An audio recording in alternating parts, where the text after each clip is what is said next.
Vous pouvez noter ce matin la qualité de notre vie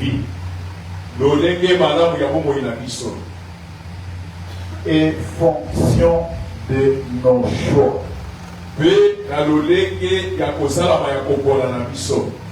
En d'autres termes, nos choix déterminent ce que sera la qualité de notre vie. Nous prenons les Écritures. Nous sommes dans les livres de Proverbes, chapitre 3.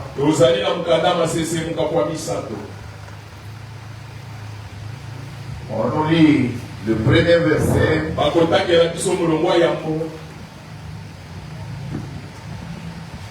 Jusqu'à le quatrième, on saute.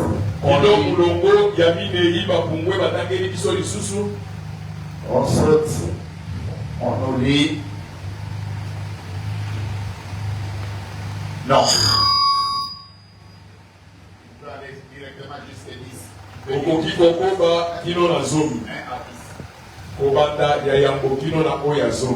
Nous lisons au nom de Jésus-Christ. Amen. Mon fils, n'oublie pas les enseignements de ton cœur et que ton cœur garde les préceptes. Car ils prolongeront les jours et les années de ta vie. Et ils augmenteront ta paix. Que la bonté et la fidélité ne t'abandonnent pas. Lis-les à ton tour. Écris-les sur la table de ton cœur. Tu obtiendras ainsi de la grâce et une raison saine aux yeux de Dieu et des hommes. Confie-toi à l'Éternel de tout ton cœur et ne t'appuie pas sur ta sagesse. Reconnais-le dans toutes tes voies et il aplanira tes sentiers. Ne sois pas sage à tes propres yeux. Crains l'Éternel et détourne-toi du mal. Ce sera la santé pour tes muscles et un rafraîchissement pour tes os. Honore l'Éternel avec tes biens et avec les prémices de tout ton revenu. Alors, tes greniers seront remplis d'abondance et tes cubes regorgeront de boue. Amen. Amen. Pendant que nous nous asseyons, on nous lit également Deutéronome 30.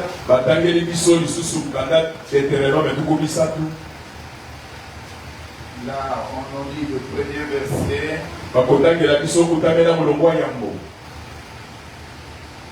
Jusqu'à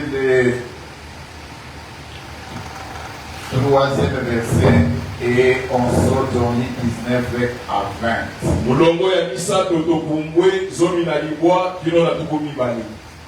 Deutéronome 1 à 3, 19 à 20. Lorsque toutes ces choses t'arriveront, la bénédiction et la malédiction que je mets devant toi, si tu les prends à cœur au milieu de toutes les nations chez lesquelles l'Éternel, ton Dieu, t'aura chassé, si tu reviens à l'Éternel, ton Dieu, et si tu obéis à sa voix de tout ton cœur et de toute ton âme, toi et tes enfants selon tout ce que je te prescris aujourd'hui, alors l'Éternel, ton Dieu, ramènera tes captifs et aura compassion de toi. Il te rassemblera encore du milieu de tout le peuple chez lequel l'Éternel, ton Dieu, t'aura dispersé. 19 à 20. J'en prends aujourd'hui à témoin contre vous le ciel et la terre. J'ai mis devant toi la vie et la mort, la bénédiction et la malédiction. Choisis la vie afin que tu vives, toi et ta postérité, pour aimer l'Éternel ton Dieu, pour obéir à sa voix et pour t'attacher à lui. Car de cela dépend de ta vie et la prolongation de tes jours. Et c'est ainsi que tu pourras demeurer dans le pays que l'Éternel a juré de donner à tes pères Abraham, Isaac et Jacob. Amen. Laisse que l'Éternel puisse ajouter une bénédiction particulière à cette lecture de sa parole. Tika ete Yahweh abakisa lipambo ya bokeseli na botangi ya liloba oyo. La qualité Lolenge malamu de notre vie ya bomoi na biso dépend yango ezali kolandisama de nos choix. na lolenge oyo biso tokopona. Quand Dieu a pris la décision de créer l'homme, Ntango Nzambe azwi mokano kokela moto, il a créé l'homme akelaki moto. au niveau de la chair. L'homme était semblable, la chair de l'homme était semblable à la chair de l'animal. Na oyo etali mosuni ya moto ekokanaki na oyo ya nyama. Nous avons le même corps, Tozali na nzoto moko, l'homme tout comme l'animal. ezala moto ezala nyama ezali ka ndenge moko. Mais ce qui a fait la différence, Kasi oyo etiaki bokeseni, c'est qu'après avoir créé les animaux, nsima na ye kokela banyama, quand vint le tour de créer l'homme, ntango elekwa kokela moto eyaki, Dieu, Nzambe outre la chair qu'il a fait à l'homme, libanda ya nsuni oyo atiaki na moto, Dieu a pris son souffle, Nzambe akamati pema na ye ya bomoi, son esprit, molimo na ye, il a insufflé dans l'homme. afuli yango kati na moto. Et la Bible nous dit, Mpe makomi elobi, quand il a ainsi insufflé, nsima na ye kofula mopepe, l'homme moto est devenu akomi une âme akomi molema vivante. ya bomoi. Et immédiatement, Na mbala moko il place l'homme dans le jardin d'Éden. atie moto kati na bilanga Edeni. Là, Kuna Dieu plante toutes sortes d'arbres. Nzambe aloni banzeta lolenge nyonso. Après avoir planté toutes sortes d'arbres, Nsima kolona balolenge nyonso ya banzete, Dieu dira à l'homme, Nzambe ate koyebisa moto, tous les arbres que j'ai plantés ici, banzete nyonso oyo naloni awa qui portent des fruits, ezobota babu, ça sera ta nourriture. ekozala bilei na yo. Tu te nourriras des fruits de tous ces arbres. Okolia bambuma banzete nyonso. Mais regarde, Kasi tala malamu, au milieu, na katikati j'ai placé deux arbres. natie banzete mibale. Il y a l'arbre de la connaissance du bien et du mal, Ezali na nzeta boyebi malamu na mabe, et il y a l'arbre de vie. ezali mpe na nzeta bomoi. Tous les arbres Banzete nyonso produisaient le fruit. ezalaki kobota bambuma. Dieu dit alors, Nzambe ayebisi moto, tu n'as qu'à choisir yo mpona quel fruit mbuma nini tu vas manger. okolia. Quand dans l'arbre Na oyo etali nzete de la connaissance ya boyebi du bien et du mal, ya malamu to ya mabe, tu n'en mangeras pas de son fruit. komeka kolia mbuma na ye te. Car Po ete le jour que tu en mangeras, mokolo kolia mbuma nango, tu mourras certainement. okokufa solo. Que Dieu nous bénisse. Kolopambola biso. C'est que Dieu Elingi koloba Nzambe a placé l'homme atiaki moto dans le jardin d'Éden na bilanga Eden, et il a mis dans l'homme pe achaki kati na moto le libre arbitrage. ye moko amiponela batindika ye te. L'homme était arbitre de sa propre vie. Moto azalaki nsomi ya bomoi na ye moko. Donc, il lui a dit que ça c'est l'arbre de vie. ayebisi ete ko eza nzeta bomoi Ça produit le fruit. ezobota mbuma. Quand tu manges de ce fruit, ntango okolia mbuma oyo tu vivras éternellement. okobika seko. Ça c'est l'arbre de la connaissance du bien. oyo ezali nzeta koyeba malamu na mabe. Attention, sala keba ne mange pas de ce fruit. kolia mbuma na ye te. Les jours que tu en mangeras, mokolo okomeka kolia tu mourras certainement. okowa solo. Voilà l'homme tala moto créé, oyo akelama libre, somi mais responsable kasi bapesi ye moko mokumba de ses choix. ya apo na ye moko. L'homme est appelé à choisir. moto aliangami ye moko apona. Mais Dieu kasi nzambe prévient. akebisi ye De ton choix akopona na yo dépendra ta vie. yango nde ekolanda bomoi na yo. Que Dieu nous bénisse. olopambola biso. Vous connaissez tous ce qui est arrivé. oyebi biso nyonso esalamaki. L'homme s'est trouvé devant les deux arbres. moto amikuti na kati ya banzete mibale. Les deux produisaient le fruit. mibale nyonso ezobota bambuma. L'homme n'a pas été attiré par l'arbre de vie. moto nzeta bomoi ebendi ye te. L'homme a été plutôt attiré par l'arbre de la connaissance du bien et du mal. kasi moto nzete oyo ya koyeba malamu na mabe nde ebendaki ye. L'homme a choisi moto aye kopona le libre arbitrage. aponi ye moko batindiki ye te. Il dit, alobi moi-même je vais choisir nga moko na kopono ce que je veux. oyo nalingi. Dieu ne lui impose rien. nzambe atindiki ye te. Dieu le laisse libre. nzambe atikeli ye bonsomi. Libre d'opérer le choix. ye moko amiponela. Mais kasi pour tout choix mpona boponi nyonso que l'homme fait, oyo moto azosala il doit être prêt d'en assumer la responsabilité. ayeba ete oyo akopona yango nde kolanda ye mokumba etali ye moko. C'est ça le principe de la liberté. wana nde mobeko ya bonsomi. Là, à la liberté, na oyo etali bonsomi répond l'autre principe de responsabilité. wana yeba ete soki oponi malamu bolamu ekolanda yo, soki oponi mabe mabe ekolanda yo. Que Dieu nous bénisse. kolopambola biso. Nous connaissons tous ce qui est arrivé. toyebi biso nyonso elekanaki.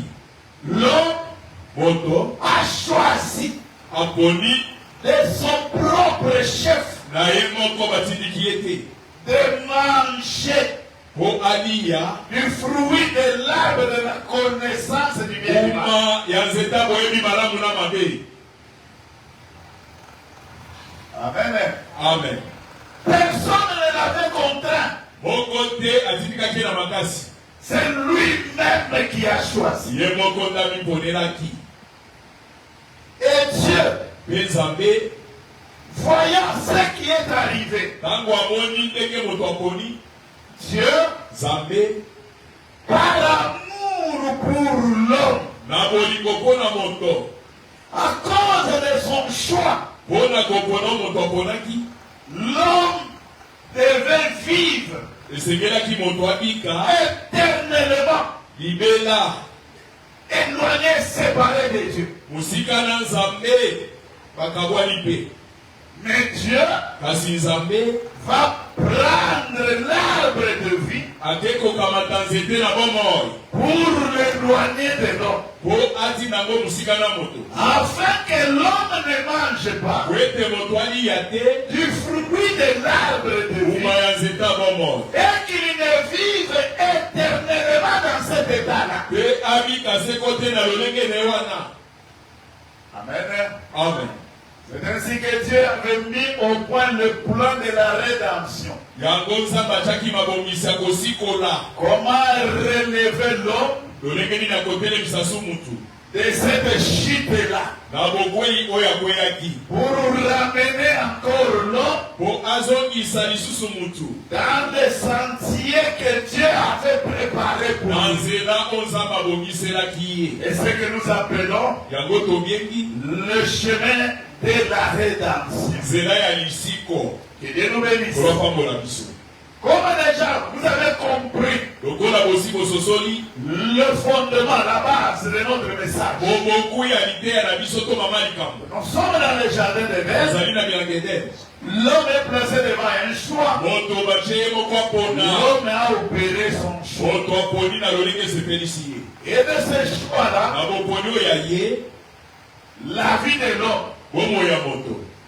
dépendait maintenant de ce choix-là. elangisamaki na kopona oyo aponaki Nous avons trouvé toye komona la mort liwa est entrée dans la vie de l'homme. ekoti na bomoi ya moto Les maladies bokono sont entrées dans la vie de l'homme. ekoti na bomoi ya moto Les difficultés mikakatano sont entrées dans la vie de l'homme. ekoti na bomoi ya moto Les combats babitumba sont entrés dans la vie de l'homme ekoti na bomoi ya moto à cause du choix que l'homme avait opéré. mpona kopona oyo ya mabe moto aponaki C'est ainsi que quand Dieu va donner la loi, nde na ntango nzambe ayi kopesa mobeko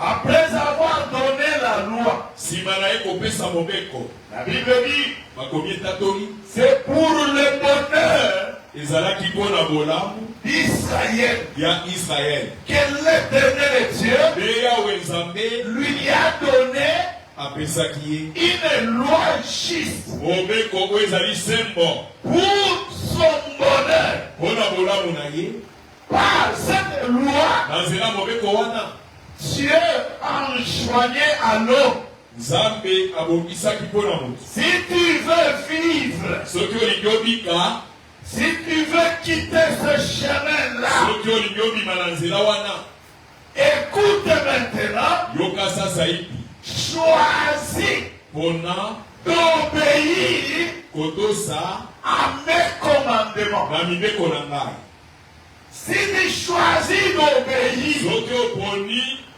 kotosa à mes na commandements, mibeko na ngai alors wana la bénédiction lipamboli t'accompagnera. ekolanda yo bisika nyonso Tu seras heureux. okozala moto alibaki malamu Tu vivras longtemps. okobika mikolo ebele Si tu choisis soki oponi d'obéir kotosa à ma voix, na mongongo na ngai que Dieu nous bénisse. oyo apambola biso C'est ainsi que le passage de Deutéronome, yango mokapo ya Deutéronome comme vous savez, lokola boyebi malamu Deutéronome, Deutéronome certaines personnes quand elles lisent bato le livre de ebele ntango Deutéronome, batangaka mokanda ya Deutéronome remarque comme s'il y a certaines choses qui se répètent. bazomona lokola makambo ezozongela Depuis le Deutéronome, vous regardez Exode, c'est comme si on répète les mêmes choses. mokanda oyo ya Deutéronome na mokanda bobimi okomona lokola bazongeli makambo moko Oui, le rôle de Deutéronome, ndiyo ntina Deutéronome c'est de rappeler ezali kokanisisa lisusu la loi que Dieu avait donnée à son peuple. mobeko oyo nzambe apesa na bana na ye Deutéronome, c'est le pasteur Deutéronome azali mobateli mpate qui rappelle oyo azali kokanisisa seulement les choses que Dieu avait déjà. kaka makambo oyo nzambe asila koloba Comme l'apôtre Pierre dit, lokola ntonga petelo nous alobi savons que vous connaissez ces choses. oyebi ete boyebi makambo oyo Maintenant, nous faisons un kasi devoir tozosala biso mosala de les répéter. ya kozongela yango Quand vous venez ici, ntango bozali koyawa ce n'est pas que toutes les paroles que ezali nous te baloba nyonso avons, tozoteya bino c'est la nouveauté. eza ya sika Ce sont des choses que vous ezali avez makambo osi entendues. boyoka Ce sont des choses que vous ezali connaissez. makambo boyebi Mais nous faisons kasi tozosala le rôle mosala de répétiter ya kozongisa pour vous rappeler C'est ainsi que quand Dieu a rappelé sa loi à Israël, la Bible nous dit, à la fin, après avoir rappelé la loi, Dieu leur a dit, voici, je mets devant vous la bénédiction et la malédiction. Je mets devant vous la vie, je mets devant vous la mort. Avec ce que vous avez déjà comme connaissance. Maintenant, à vous de choisir. Amen. Amen. Je dis quant à moi, je vous conseille de choisir la vie pour vivre. Mais s'il arrive que l'homme choisit de mourir, mais c'est son choix, il mourra et son sang sera sur lui-même. Parce qu'il est l'arbitre, il est le responsable de sa propre vie. Il nous bénisse. Chaque fois, la vie d'une personne, c'est une succession de choix. Chaque jour, quand nous nous réveillons, nous sommes placés devant une série de choix. Et à chaque instant, nous sommes appelés à choisir. Nous sommes libres. Nous sommes libres. Dieu nous a créés libres. Mais nous sommes responsables de nos choix. Quand tu as fait un choix, il faut l'assumer. C'est ça le sens de la liberté. En Christ, nous sommes libres. Que Dieu nous bénisse. Amen. Des fois à la maison, on peut avoir des enfants. Vous parlez à l'enfant, vous lui montrez le chemin de la vie. À un moment donné, l'enfant sera quelque chose monte dans la tête. Allez, l'enfant te dit, c'est ma propre vie. Oui, c'est ta propre vie. Mais pour tout choix, le choix que nous faisons influence la qualité de notre vie.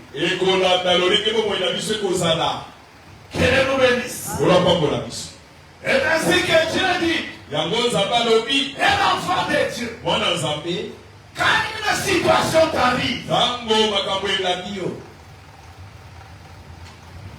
ne banalise pas. Non, non. Banaliser. Ah, ne banalise pas. Même quand nous faisons des rêves,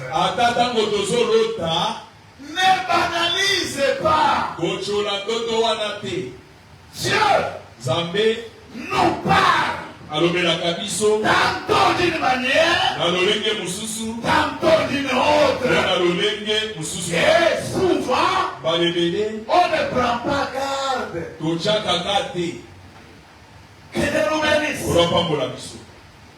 Dieu nous avertit Zamba kebisaka biso. avant qu'une chose ne vienne, Yambo likambo eya. avant que les mauvais jours viennent. Yambo mikolo ya mabe eya. Le Dieu de la prévenance Nzambe oyo akebisaka. a toujours usé de prévenance Ye akebisaka kaka.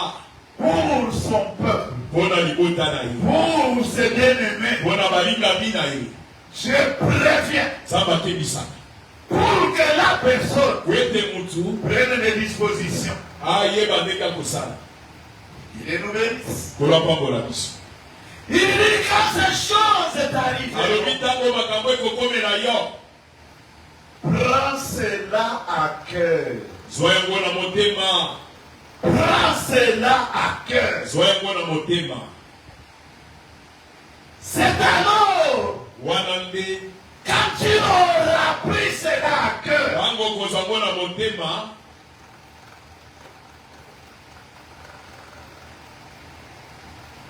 lorsque toutes ces choses arrivent, Ntango makambo nyonso ekokomela yo. la bénédiction Lipamboli et la malédiction mpe bilakeli mabe que je mets devant oyo toi, natie liboso na yo. si tu le prends à cœur, Soki ozwa yango na motema. au milieu de toutes les nations chez lesquelles l'Éternel ton Dieu t'aura chassé, Na kati ya bikolo nyonso oyo Yawe abenganaki yo. cette prise de cœur, Kozwa yango na motema wana. c'est pour que tu prennes une décision. Ezali mpo ete ozwa mokano ya malamu. Quelle décision Mokano nini? de revenir à l'Éternel. Ya kozongela Yawe. Chaque fois que tu es devant un choix, Ntango nyonso ozali liboso ya kopona. chaque fois que tu auras un choix à faire, Bala nyonso kozala liboso pona. que ça soit dans le mariage, Ezala na kati ya libala. que ça soit dans les études, Ezala na biteyelo. que ça soit dans le travail, Ezala na mosala. chaque fois que tu dois prendre Esika une nyonso décision, esengeli ozwa mokano. choisis Pona d'obéir à ce que Dieu a dit. kotosa oyo Yawe alobaki. Choisis la part de Pona l'Éternel. ebeni na Nzambe. Ne choisis pas Kopona te. parce que ton cœur te dit. Po motema no ebisi yo. Mais choisis. Kasi pona. Pose-toi la question. Bituna mutuna. Dans ces choses ici, Nakopona oyo. qu'est-ce que Dieu dit? Nzambe alobini. Et choisis ce que Dieu dit. Pe pona oyo Yawe alobi. C'est alors Wana nde que le succès, elonga. la réussite Ofuluki. t'accompagnera. Ekozala elongo na yo. Amen. Amen. Nous avons l'exemple dans la Bible Tozala ndakisa kati na Biblia. d'Abraham Ya Abraham. avec son neveu Abraham ena mwana kasi na ye. Lot. Lot.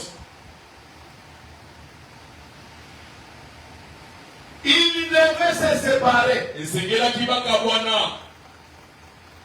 parce que le vivre ensemble Po ete kobika elongo. avait commencé déjà à poser des problèmes. Ese bandaki kotutisa bango mitu. Il fallait qu'ils se séparent. Esengelaki bakabwana. Abraham, Abraham comme lui, lokola ye avait Dieu. azalaki na Nzambe. Abraham n'a pas choisi le premier. Abraham aponaki moto ya liboso te. Il a laissé le choix Atikeli kopona à l'autre. na Lot. Amen. Amen. Quand l'autre doit choisir, Ntango Lot esengeli apona. l'autre a choisi Lot aponi avec les yeux de la chair. na miso na bomoto. Il a regardé Atali du côté de Sodome. na ngambo ya Sodome. C'était une vallée Ezalaki na kati ya lubwaku avec beaucoup d'herbes vertes. na matiti ya mobeso ebele. Mais cette vallée Kasi lubwaku wana et ces herbes na vertes matiti ya mobeso oyo s'arrêtaient jusqu'à la porte de Sodome et Gomorrhe. À cause des intérêts matériels. L'autre a vu que de ce côté-là, son troupeau va prospérer. Il aura des bêtes en bonne santé. Les bêtes vont se multiplier. Et il a choisi. Amen. Amen. Abraham lui a dit, si toi tu choisis d'aller à droite, moi je vais aller à gauche. Si tu choisis à gauche, alors moi j'irai à droite. Que Dieu nous bénisse. L'autre est allé. Vous connaissez ce qui lui est arrivé. D'abord, à Sodome, il y a eu guerre. Lui c'était un étranger. Établi à Sodome. Il y a eu guerre. 3 rois contre 5 rois. Et on est venu. On les a amenés captifs. Lui aussi était captif. Il a été amené en captivité. À cause de son choix, il est allé en captivité. Pendant ce temps-là, Abraham, lui, là où il était, il n'y avait pas de captivité. Là-bas, c'était la liberté. Là-bas, c'était la sécurité. Là-bas, c'était la protection. Celui qui se confie en l'Éternel, il repose à l'ombre du Tout-Puissant. Il repose à l'ombre du Tout-Puissant. Et lui qui se confie en l'Éternel. C'est pourquoi Dieu dit à son peuple, je prends à témoin le ciel et la terre. Voici aujourd'hui, je place devant vous la vie et la bénédiction, la mort et la malédiction. Tout dépend de ton choix. Tu es libre de choisir ce que tu veux faire. Mais le conseil est de Dieu. Il dit choisis la vie pour vivre. Voilà le conseil de Dieu. Si tu choisis la vie, ce choix c'est quoi?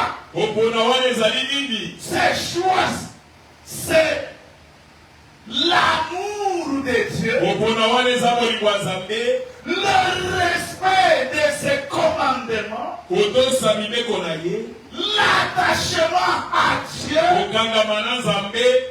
Alors l'Éternel Dieu dit, je prolongerai tes jours, je te multiplierai, tu vivras tous les jours de ta vie. Et Dieu nous bénisse. Moi j'ai toujours voulu lire ce que Dieu dit de la fin de la vie de certains hommes de Dieu.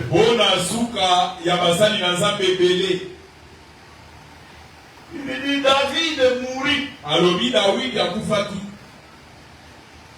après une heureuse vieillesse.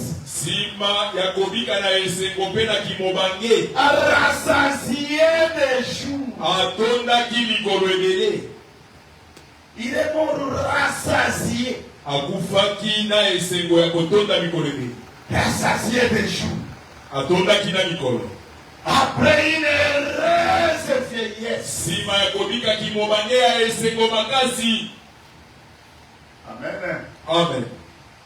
À cause Pona du choix kopona qu'il avait fait. oyaponaka Le choix kopona détermine yango te kolambisa la qualité de notre vie. lolenge bomoi ekozalela.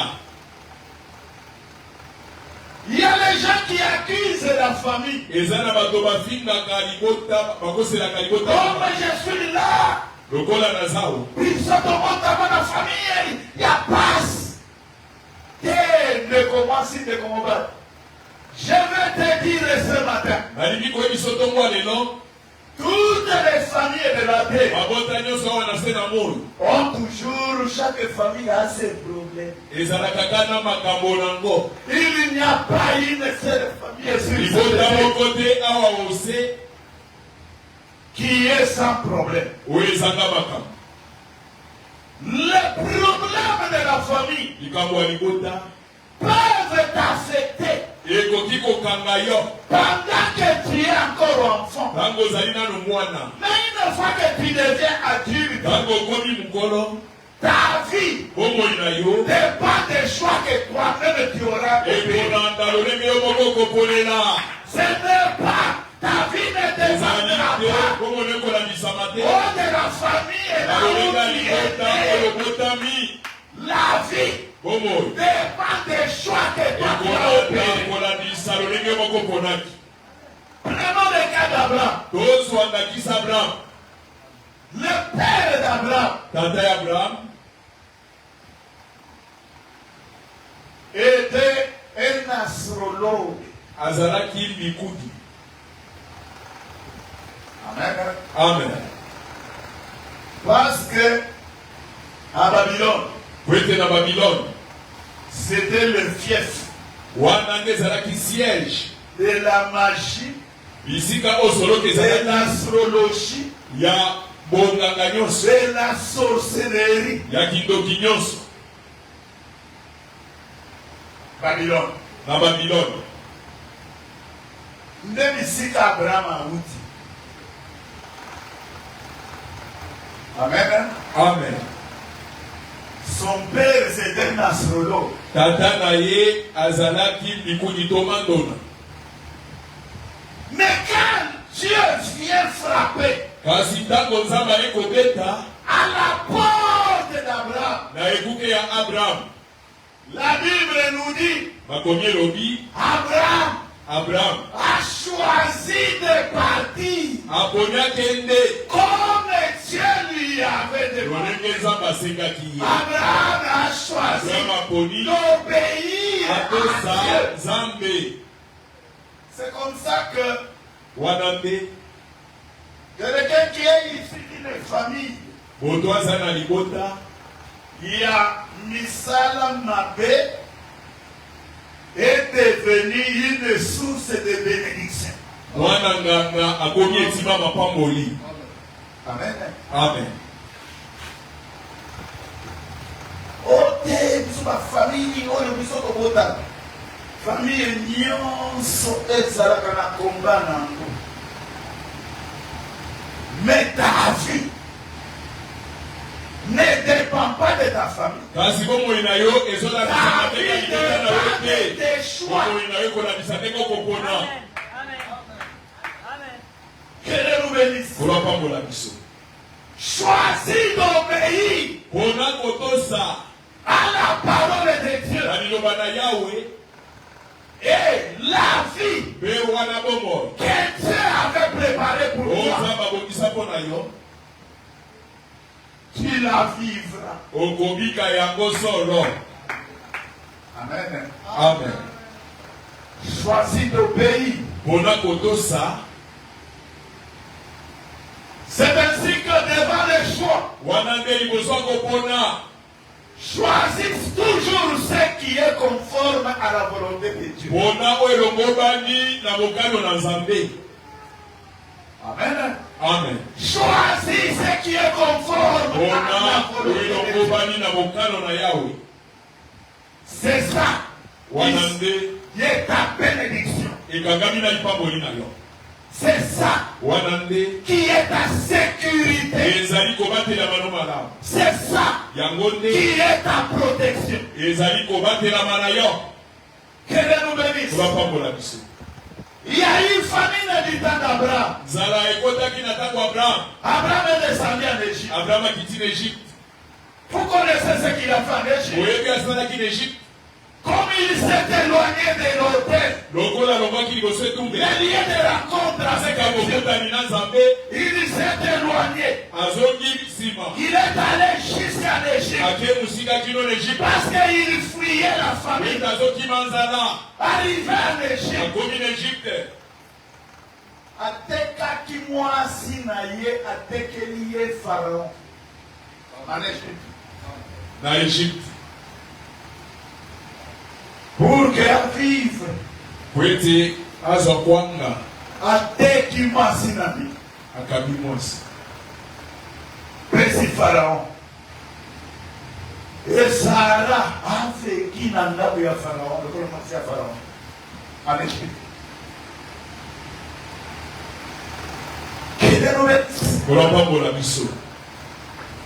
Mais le jour qu'il y a eu famine, au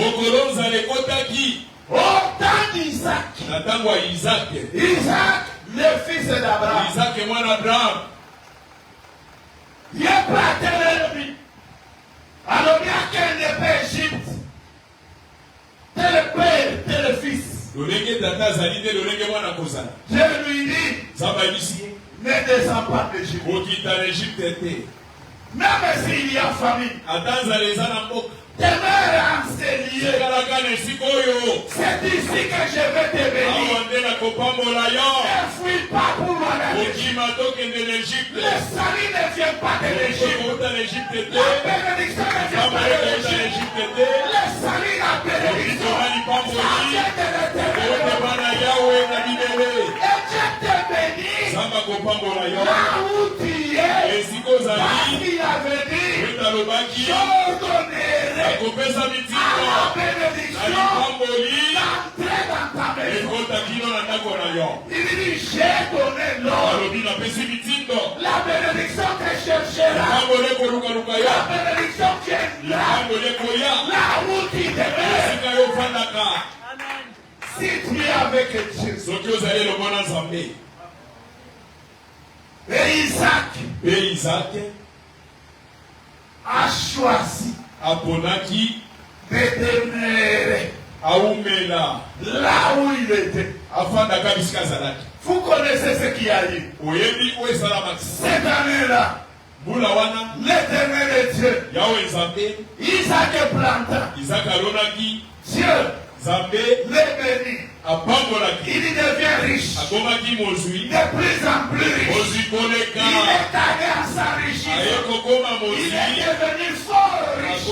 Même les rois et les chefs des armées se sont déplacés pour lui dire, tu deviens un danger pour nous.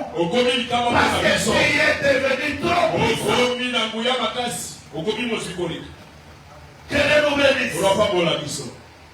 La qualité de ta vie est fonction de tes décisions. Nos choix doivent être conformes à la parole de Dieu. Oh, c'est pourquoi le psalmiste dit, oh Éternel, daigne incliner mon cœur vers tes enseignements et non vers mes intérêts. Il dit incline mon cœur vers tes enseignements. non pas vers mes intérêts, que mon cœur soit rempli de tes enseignements. C'est pourquoi j'ai toujours une fille. Cet homme de Moïse, en Égypte, il y a eu des miracles. Il y a eu des miracles pour que Israël sorte. Mais quand ils arrivent dans le désert, Moïse va faire une demande à l'Éternel. Il dit, toi tu dis que tu me connais par mon nom. Et que tu m'as choisi pour que je puisse conduire ce peuple. Fais-moi voir ta gloire. J'ai besoin que tu me fasses voir ta gloire.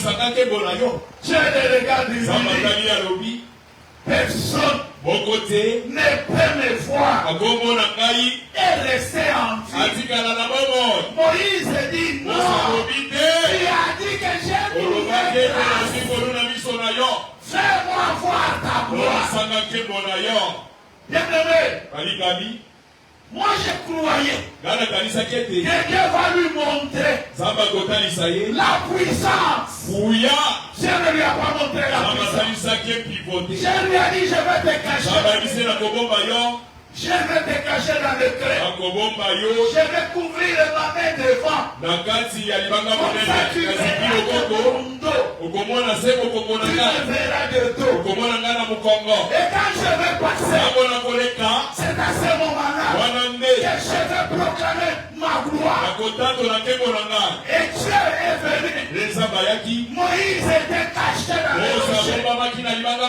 Dieu a commencé à passer. Il annonce et il proclame. Il dit, l'Éternel, c'est là mon nom. L'Éternel, le Dieu compatissant, riche, en bonté, en miséricorde, le Dieu qui pardonne, le Dieu qui justifie. Il a proclamé, que Dieu nous bénisse. C'est parce que comme Moïse, il a vu la gloire de Dieu. Il connaissait Dieu. Quand Dieu lui dit, je vais détruire ce peuple, Moïse s'interpose. Il lui dit, tu ne peux pas détruire ce peuple. Ce peuple, c'est ton peuple. Si tu détruis ce peuple, efface aussi mon nom. Ne dis jamais. Je ne peux pas effacer mon nom. Tu n'effaces pas. Alors, tu ne détruis pas mon nom. Et Dieu a conservé à cause de l'intercession de Moïse. Moïse, il avait vu la gloire de Dieu. Il connaissait ce Dieu. Il savait que c'était un Dieu compatissant. Il ne garde pas la colère. Il est en colère pour un temps. Et dans la miséricorde, la compassion, tire de ce peuple. Que Dieu vous bénisse. Oh, c'est pourquoi le psalmiste nous dit à Jacob, il a fait voir ses œuvres. Mais à Moïse, il a fait voir ses voies. Amen. Que Dieu nous bénisse. Il faut connaître la volonté de Dieu pour savoir choisir. Parce que de ces choix-là dépend la qualité de ta vie. Revenons à Proverbe 3. Proverbe chapitre 3.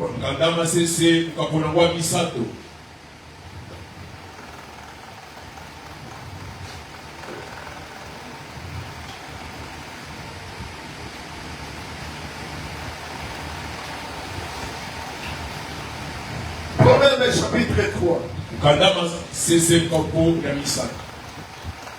Mon fils, mwana na ngai, n'oublie pas kobosana te mes enseignements. malakisi oyo ya ngai. Apôtre écrit à Timothée. Toma komeli Timothée. Il dit Timothée, mon alobi fils, Timothée mwana na ngai, garde bien batela malamu le dépôt. ebombelo. Amen. Amen. David fait mourir. Dawidi aliya kufa, Il appelle son fils. abyangi mwana na ye. Il ne lui a pas dit je t'ai laissé autant de kilos d'or. ayebisaki ye te natikeli yo bakilo ya baolo Oh, ebele, je t'ai laissé autant de parcelles de oyo terre. natikeli yo mapango ebele. Je m'étonne quand vous trouvez les enfants Nazokamwa qui s'entraînent bana bazobomana pour la maison de leur père. mpona lopango tata tikaki. David, Dawidi il était roi. azalaki mokonzi. Atikeli Salomon Ndakote. Amen.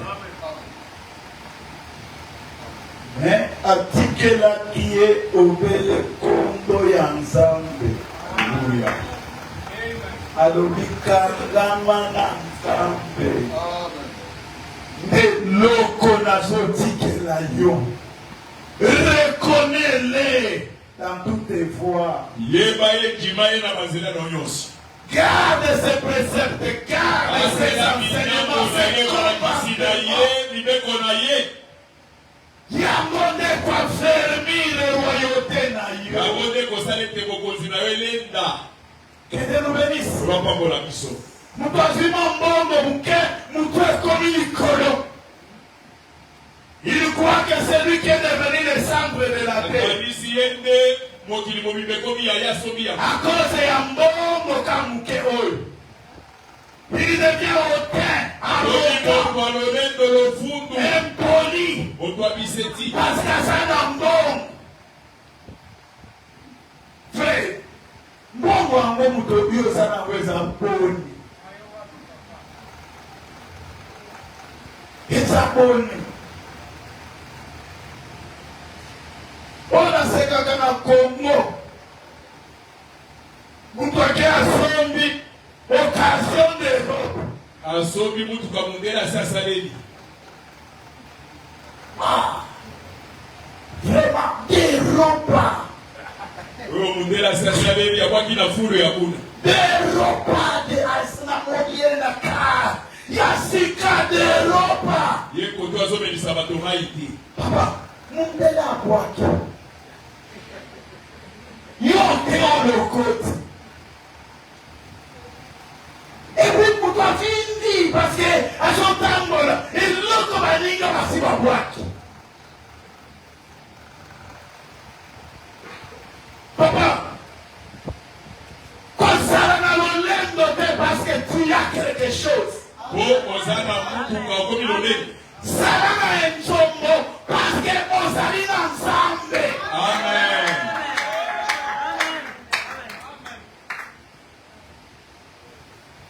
Lolendo ya nini? Lolendo ya nini? La beauté. Mais elle est vaine. bozenga wana Elle est trompeuse. ozomi mwana kitoko na kitalatala ezokosa yo. eza na ngo ya pambe eza kobenga na mopepe. Quand l'âge frappera, ntango okokoma mobange là je te montrerai la véritable beauté. wana nde kotalisa bozenga na yo ntango okokoma makoko. Otali elongi na miroir. Ekomi mabaku mabaku. Omitali na miroir. Bien-aimé dans le Seigneur, balingami kati na nkolo. la chose la plus importante, eloko ya motuya c'est de connaître Dieu dans sa vie. azali koyeba nzambe na bombo na yo.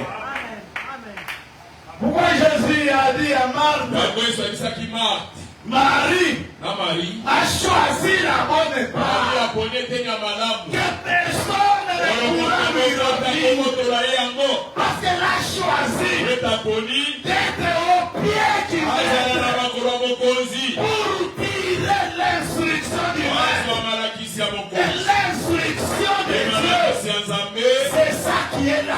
yango nde momoi Amen. Que Dieu nous bénisse. olapambola biso Oh, c'est pourquoi yango Salomon nazo oyo nayokaka mpasi mpona ye. Salomon moto oyo Nzambe asala ye faveur.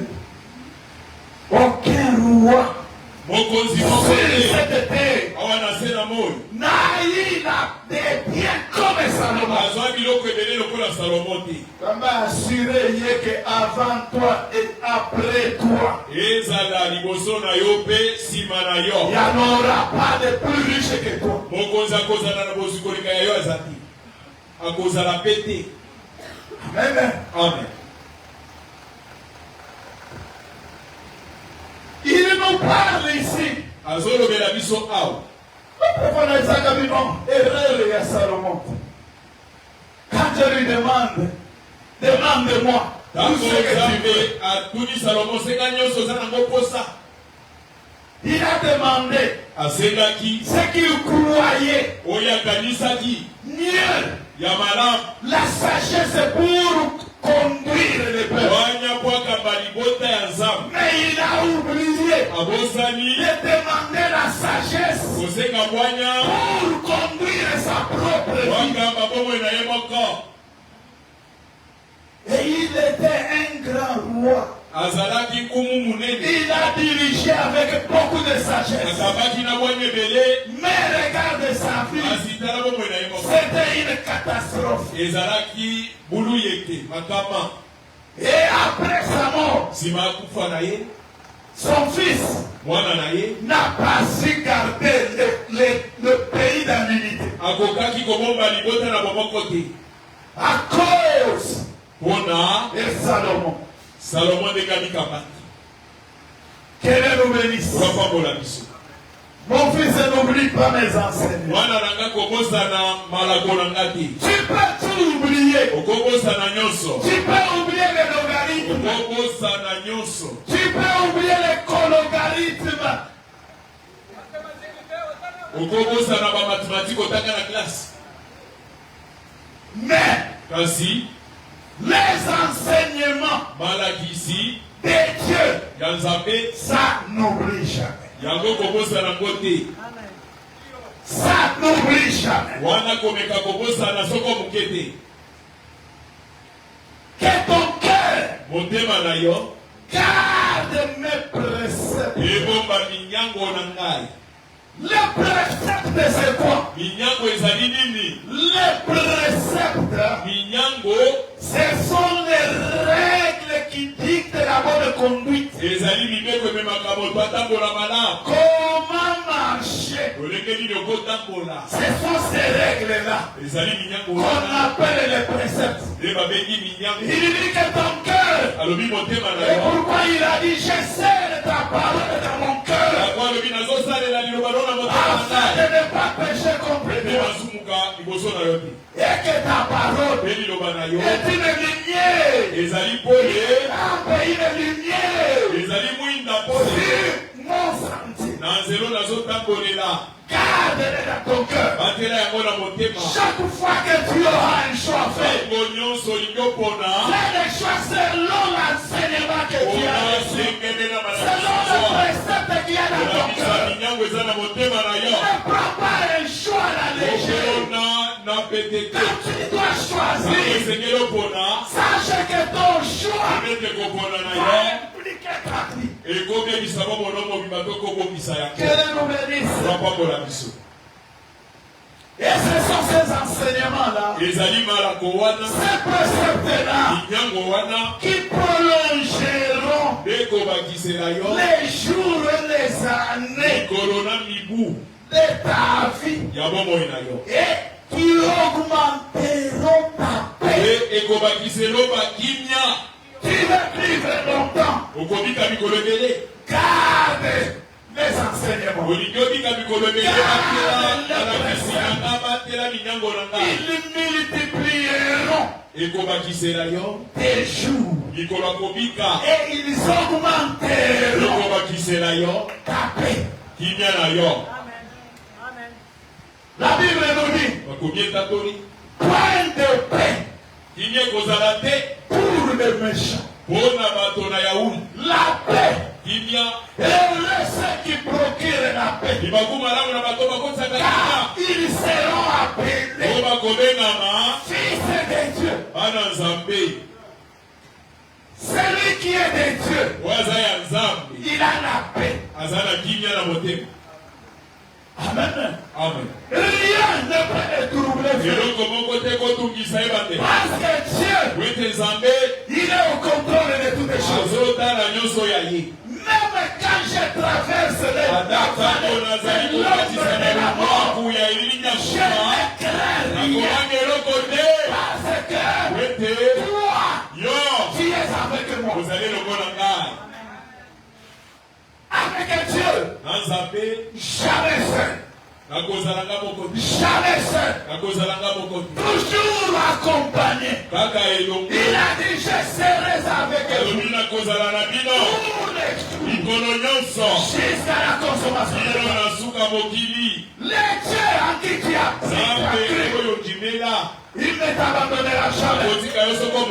Dans le combat, il est celui qui fait cesser tout combat. Dans le deuil, celui qui fait sécher tes larmes. C'est lui ton protecteur. Que Dieu nous bénisse. Que la bonté et la fidélité ne t'abandonne pas. La bonté et la fidélité ne t'abandonne pas. Dans toutes les situations, sache la bonté. Dès que tu es confronté à ton frère, à tes ennemis, n'abandonne pas la bonté. N'épouse pas la méchanceté. Garde la bonté. Sois toujours bon. Fais toujours du bien. Même aux méchants. Même aux ennemis. Fais-leur toujours du bien. N'abandonne pas la bonté. N'abandonne pas la fidélité. Sois fidèle. La Bible déclare dans les petites choses, quand on est fidèle, Dieu nous établira sur les grandes choses. Sois toujours fidèle dans les petites choses, dans les grandes choses. Sois digne de confiance. On puisse te faire confiance. On prouve que tu es une personne honnête. Garde la fidélité. Même au milieu des méchants, n'imite pas les méchants. N'imite pas les méchants. Garde la bonté. Garde la fidélité. Lie-les à ton cou. Que ça soit un joug. Toi, tu es esclave de faire toujours du bien. Même si les gens ne sont pas reconnaissants, toi, fais toujours du bien. Ne te décourage pas à cause de la méchanceté des gens. David a dit, du méchant ne vient que la méchanceté. Moi, si j'agissais comme lui, je renierais ma race. Nous sommes une race. Une race royale. Nous sommes une race royale. Je vous avais dit dans la chair. Je suis ici d'une famille. Il y a ma chef dans la chair. Côté papa. Dans la chair, dans chef. Côté maman, Nazali chef. Papa Zali moi ya chef. Bana ya chefesse. Maman Zali moi ya chef. Les deux groupements. C'est que côté Nyonso, je suis chef. Le premier enseignement qu'on donne na bana oyo ya bokonzi. Même ceux qui ont goûté bazo finga. Papa na yo chef. Kobunda te, babundela ka chef te.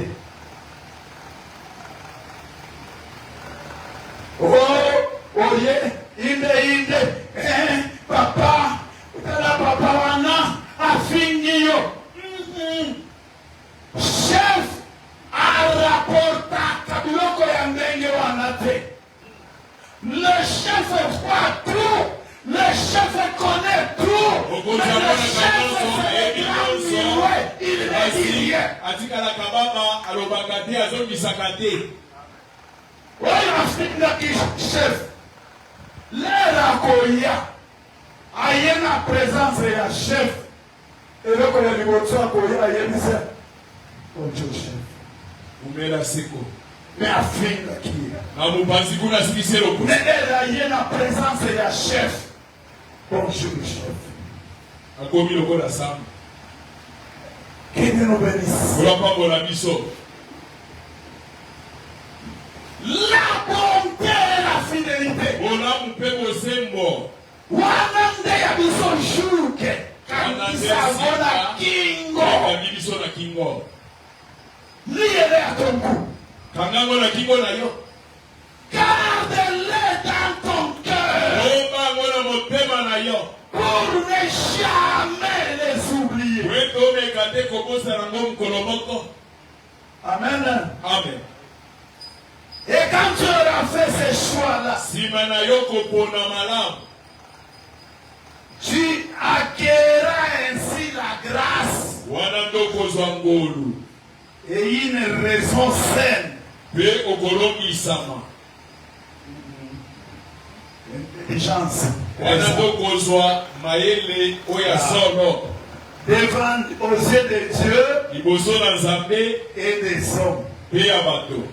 Confie-toi en l'Éternel de tout ton cœur et ne t'appuie pas sur ta sagesse. Tout ce que tu fais, ta confiance, place-la en l'Éternel. J'ai fait ça parce que Dieu est avec moi. Ne t'appuie pas sur ta propre sagesse. Oh, moi j'ai étudié. Oh, moi j'ai des relations. Nous avons toujours dit. Toi, tu peux avoir une relation avec le président de la République. Ce n'est pas une mauvaise chose. Mais notre avantage à nous, nous avons la relation avec les dieux qui trônent au-dessus de nous.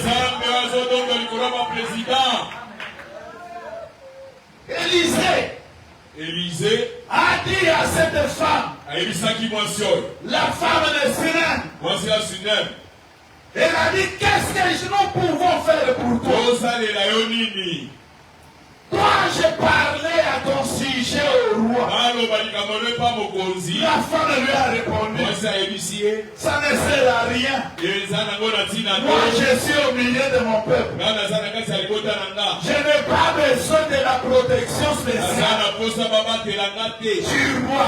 Je suis au milieu de mon peuple. Je suis au milieu du peuple de Dieu.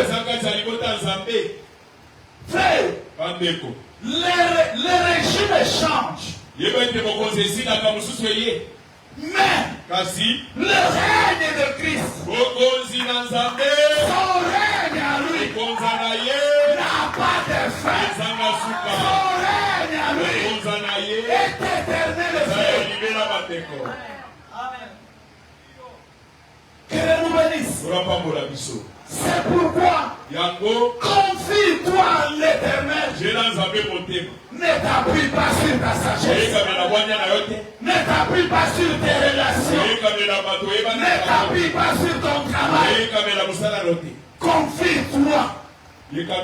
Place ta confiance en l'Éternel Dieu. Quiconque met en lui sa confiance, jamais il ne sera dans la confusion. Tu ne connaîtras jamais la confusion.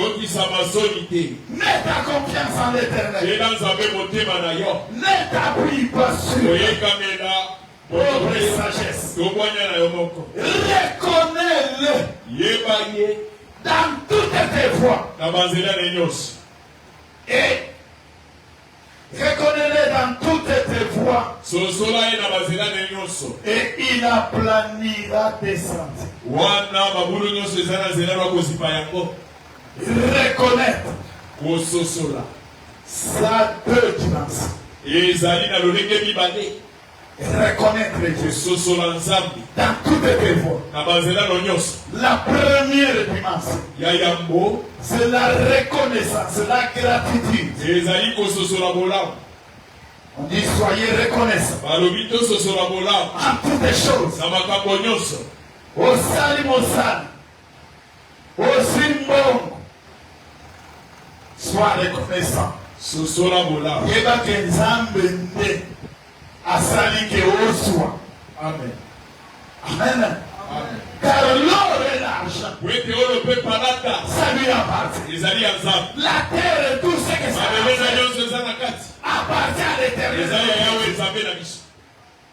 Et il a donné cela comme héritage aux fils des hommes. Reconnais-les. Frère, ça c'est très important. En toutes les choses, nous devons savoir c'est lui qui est la source. La source du bonheur. Jésus-Christ est la source du parfait bonheur. Tout bonheur, toute grâce ne vient que de lui. Amen. Amen. Yamona Exagabata, Obali, sois reconnaissant. Sosola Bola. Ote kitoko nanga. Ase kitoko mususu bazolu kamibali. Mais il y a aussi mon bas. Il y a un fêlé. Les gens qui ont passé mususu qui payent. Donc à ce il y a cause à la carte ouverte dans la soute à la mais il y a aussi du bas. Il y a un fêlé. Reconnais l'Éternel. Sosola Bola Monanzambe Wana. Linda Pessi. Amen. Amen. Voilà mon qui nous sommes à ma casse. Reconnais-les. Sosola yi. La bonne santé, c'est lui qui nous donne la bonne santé. Parce que la famille n'a pas de médecin traitant. Médecin a soigné mais après ça la santé. Amen. La bonne santé. Que Dieu nous bénisse. Reconnais-les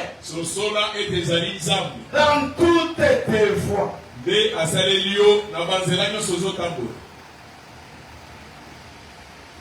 Amen. Amen. Deuxième dimension. De reconnaître. Reconnaître ses souvenirs. Amen. Amen. Omoni bokozala na mutu kutanaka na mutu mokolo eleki bobungana tusa mokolo moko aye soda mofrere tene okomi kobundana na elongi. Elongi oyo, je vois, mais comment tu ne me reconnais plus. Vous avez bangali sous-souté. Tu ne te souviens plus de moi. Dans tout ce que nous faisons, souvenons-nous de l'éternel Dieu. Souvenons-nous de l'éternel Dieu. C'est ce Dieu-là qui est la source. Frère, avec ce passage, même quand je peux être malade, même quand la maladie, il faut reconnaître Dieu. Amen. Amen. Il faut reconnaître Dieu. Même dans la maladie, arrive-t-il quelque chose à l'homme sans que l'éternel Dieu l'ait ordonné? N'est-ce pas, c'est de la volonté du Très-Haut que viennent les biens et les mots de Bapas. Ceux qui pensent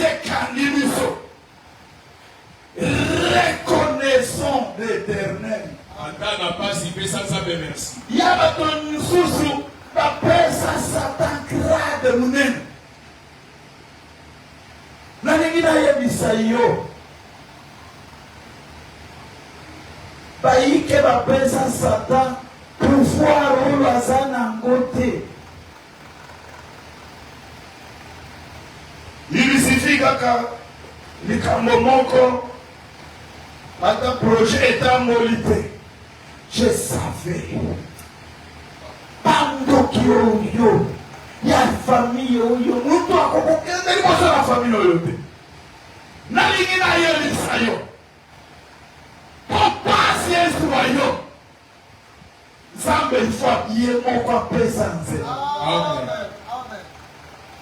Soki Nzambe apesi nzela pour que on vive passe, c'est parce que a préparé consolation. Amen. Que Dieu nous bénisse. Amen. C'est pourquoi la parole de Dieu déclare tout concourt au bien de ceux qui aiment Dieu. Tout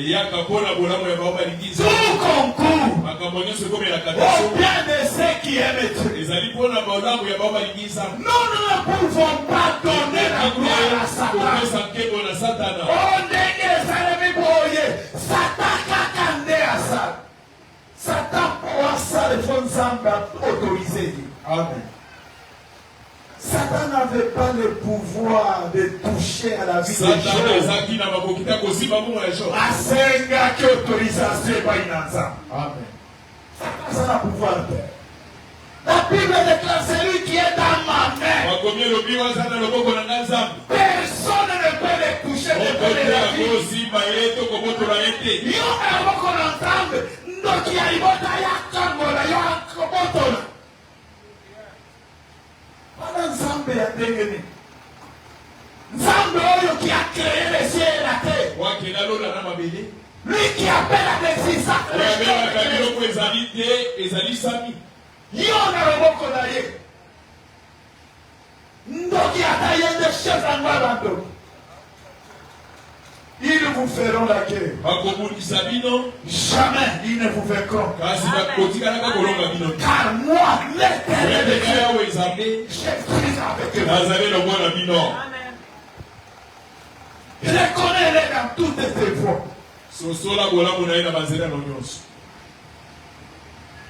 Okutani n'en passe. Reconnais Dieu. Si ma passe, consolation et yad. Amen. C'est lui de Dieu. le Père de toute consolation. Quand il console, il te fait oublier toutes les années de souffrance. C'est pourquoi il a dit, je vous restituerai toutes les années qui vous ont été dévorées. Je vous les restituerai. Oh, la commémorie, à Joyo, il lui dit, je vous restituerai. Tu n'as rien perdu. Il est le Dieu de la restitution.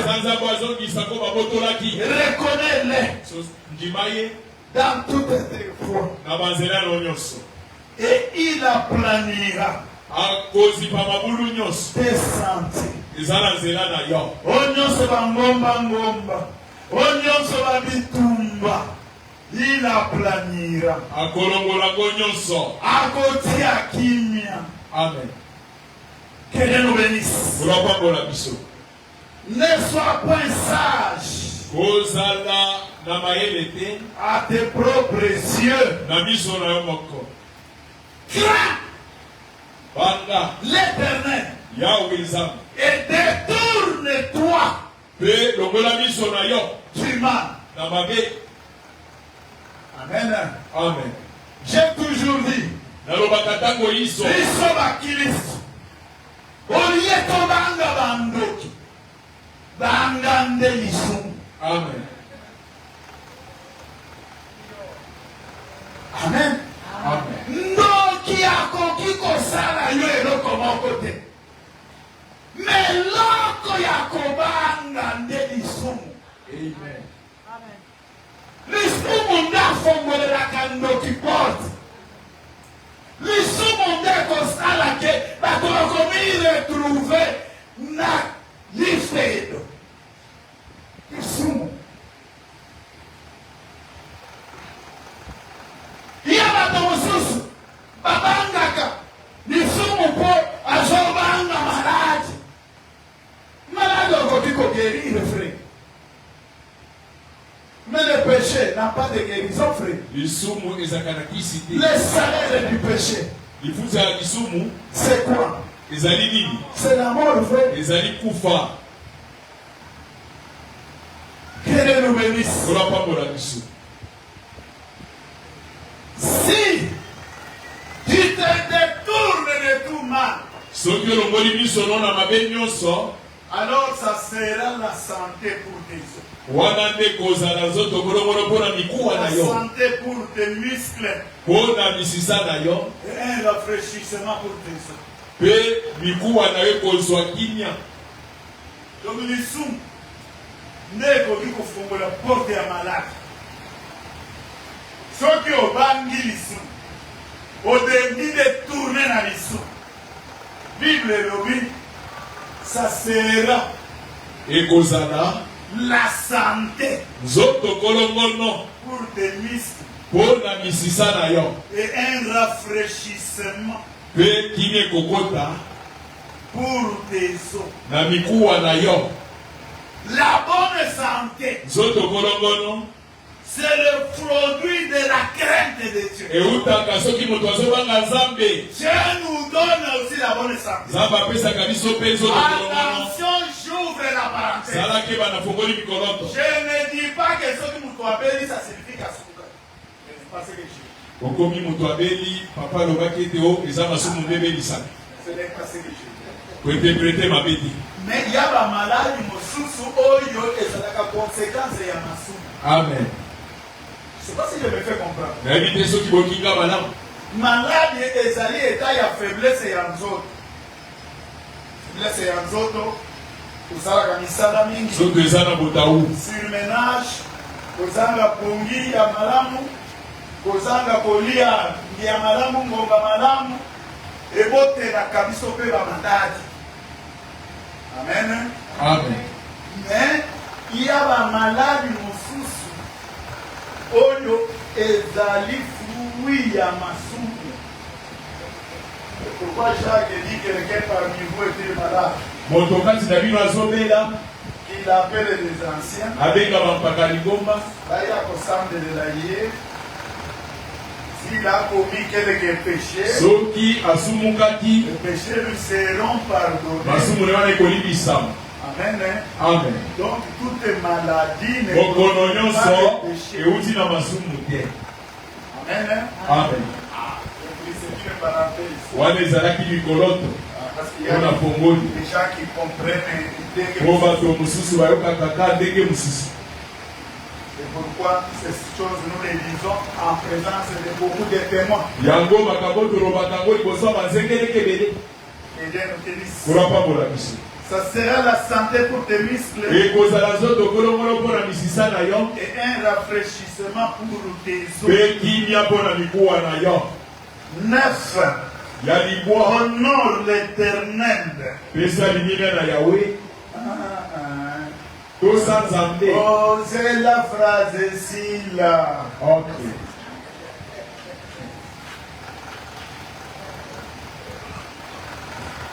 Honore l'Éternel avec tes biens. tosa nzambe na biloko na yo. Honorer ici ne signifie pas kotosa.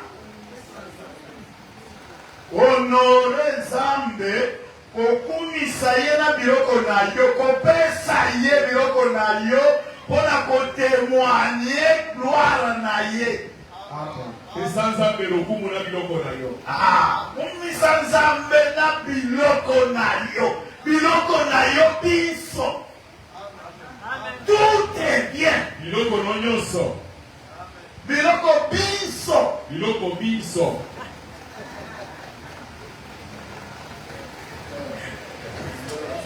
Amen. Hein? Amen. Et avec les prémices de tout ton revenu, mpe na biloko ya liboso ya oyo nyonso ozwi. alors wana nde tes greniers bitunga na yo seront remplis ekotondisama d'abondance. na biloko ebele. Et tes cuves mpe bambeki na yo regorgeront ekotonda de mou. na bamasangu mu. Mou. Omoni pate oyo basalaka mamasanga wana. Wana nde mu wana. Bakunanya wana la pate wana. pata masanga nde mu.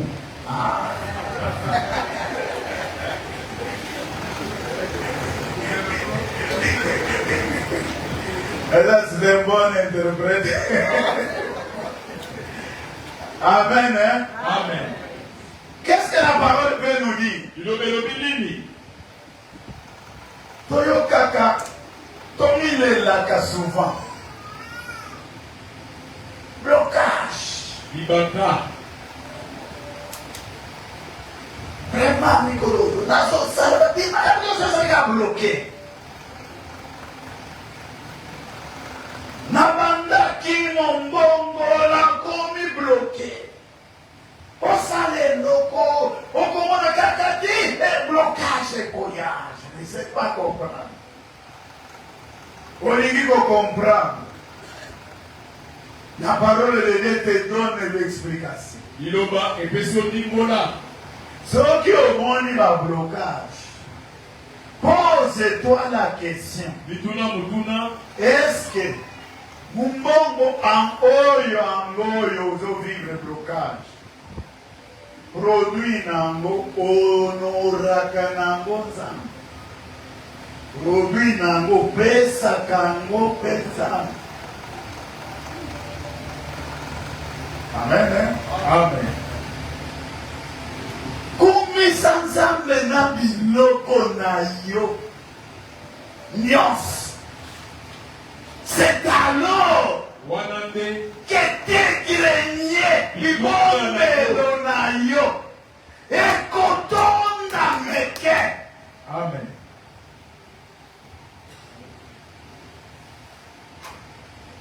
Que Dieu nous bénisse. tulapambola biso.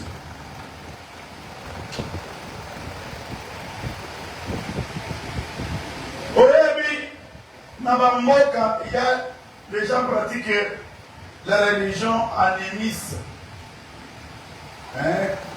Religion animiste. Partout dans la Mboka, dans la tradition, ce sont des religions païennes. Dans la Mboka, les chasseurs, bakei bokila bazongi bazwi eloko moko te ebe bazongi na mboka bayaka epai ya kumu balobi kumu mikolo oyo bokila tozokende tozozwa eloko te likambo yango ezali mingi biso tovivraka mpe kaka na bokila wana ozokanga lisusu te seke bakoko basiliki topesa bango ofrande bakozwa soki soso bakomi ale balambi fufu ale bakei na nsima ndako batikeli bakoko balia andoro fufu yango oyo bolia bofongola mitema bana na bino bakanga banyama tusa et après lobi bakei okila ale omoni baye na banyama.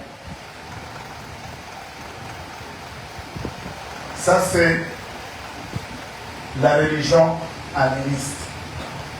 C'est parmi les fausses religions. Mais ces choses-là, bazozwa yango wapi bakopie yango epai na Nzambe. Soki ovivre blocage, on a tout ça na papa. Décide toi, sois une offrande, donne à Dieu. Amen. Amen. Je n'ai pas payé offrande. Ça n'a pas été offrande. Je donne l'offrande. Malachie dit, nous devons, un fils doit honorer son père. Honorez-moi avec vos offrandes, avec vos dires, et vous verrez si je n'ouvrirai pas les églises des cieux, et pour vous je chasserai tout celui qui dévore. Amen. Amen. Il y a des fois un problème. Ce que nous donnons, c'est ce que Dieu nous retourne. Multiplié. Amen. Amen. C'est ça la loi des semailles. La quantité de semences dépend de la quantité à récolte. Que Dieu nous bénisse. Il y a les gens, dès qu'on parle de Makambo Yambongo,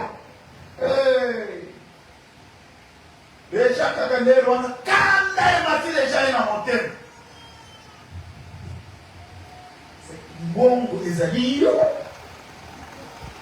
On parle de l'argent parce que la parole de Dieu en parle. On en parle, c'est pour notre bénédiction. Olingi lipamboli ya biloko ya mokili, pra biloko, honore Dieu na biloko wana, grenier na yo, ekotonda pe na biloko wana. Amen. Que Dieu nous bénisse. Amen. Il y a un spécialiste. Hier, ça n'est le côté. Dès qu'on parle de Makambo Yambongo, ça n'est le côté. Yo mon compte au déclaré. Ça n'est le côté.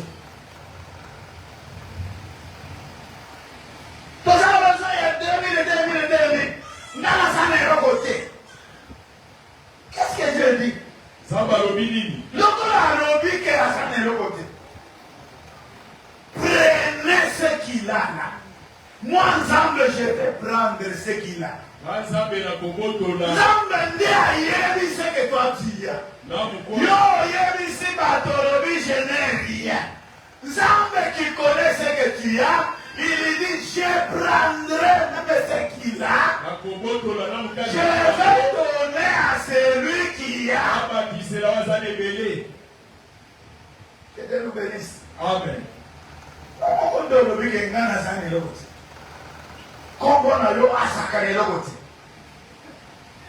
Et il y a même des gens qui veulent porter l'étiquette. Et ils sont pauvres. Ils sont pauvres.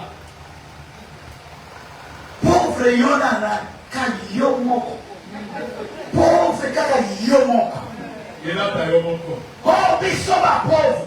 Yomoko kisangana mulongo arandeni. Naina ndimani nzambe na bomo. Le maître du ciel et de la terre. Le propriétaire de toutes les choses. Et c'est Dieu là m'a fait son héritier. Nana comme mon voilà depuis quand? Madame Colonie. Amen. Amen. Il a dit. Alobi. Il a pris notre pauvreté sur lui. Et pas là. Afin que nous devenions riches. Nous fussions riches. Nous soyons riches. Amen. Amen. Amen. Nous sommes des riches frères. Amen. Amen. 1 Timothée 5. Timothée, bon 6. Parle aux riches du présent siècle. Il y a l'école. Amen. Amen. Les riches sont à l'église et tout l'église. Parce qu'on dit à Timothée, parle.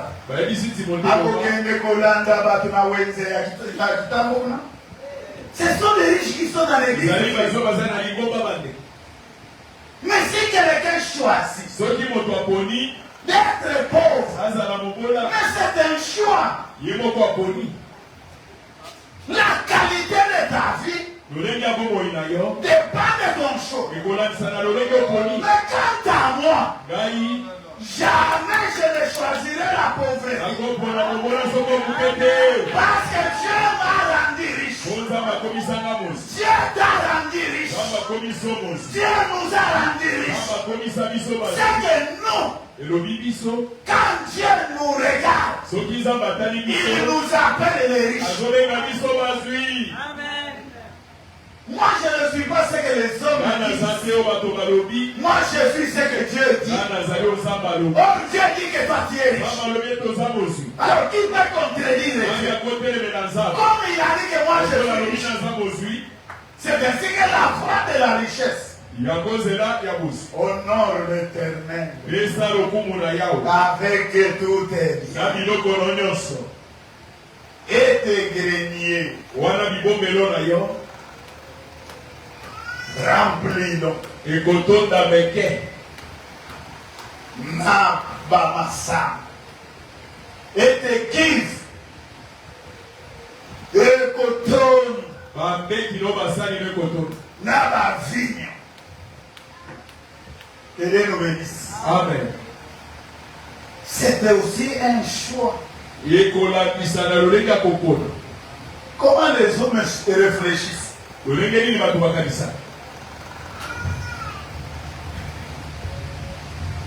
Oh, ayebi kere na pesa kanzambe di na futaka di sanza wana azwi salaire.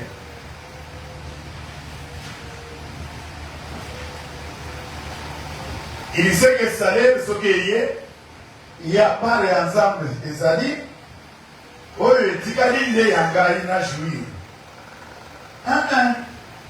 Sans le bas dans son classe, moi, il n'a pas ensemble par maïs à qui. À ce par ensemble, Nao Yaye à Salé. Donc, plus quand il y a des problèmes, la chose qui doit disparaître, c'est la part de Dieu. Vous oubliez, c'est Dieu qui vous a doublé. Au beau salé des zappes d'apprécier.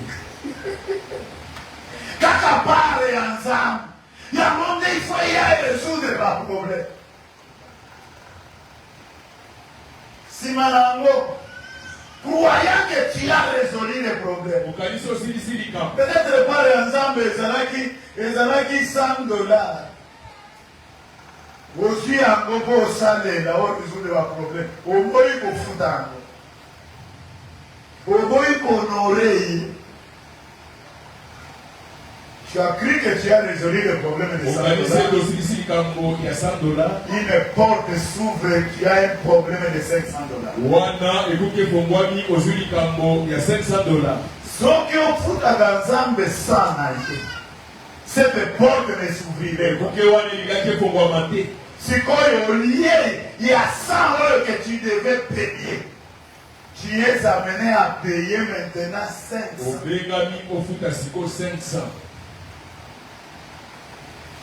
Amen. Amen. C'est un problème de choix. Pesanga 10%. Prends 90%. Ok, 10% et le Québec. Ok. Ça me paie avec la magate. Avec la magate. Au fin de la carbonie, au bout du barrière, on a lettre. Nini encore une akati na lettre, oh, loyer, mardi. Yo, eloko liaki, ezaki muke. Oya nzambe ezaki muke. Loyer mardi combien? Elekina oyo ango yo liaki. Maintenant, loyer wane mardi, chaque mois on va nous foutre. La vie, ça dépend des choix que nous faisons. Choisis d'obéir à l'Éternel. Alors tu vivras. Tu vas vivre la bénédiction. Tu vas vivre la protection. Mais si tu choisis de désobéir à l'Éternel, tu vivras des difficultés. Donc la vie est influencée par les choix que nous faisons. Je mets devant toi la vie et la bénédiction, la mort et la malédiction. Mais toi, choisis la vie. Que Dieu nous bénisse.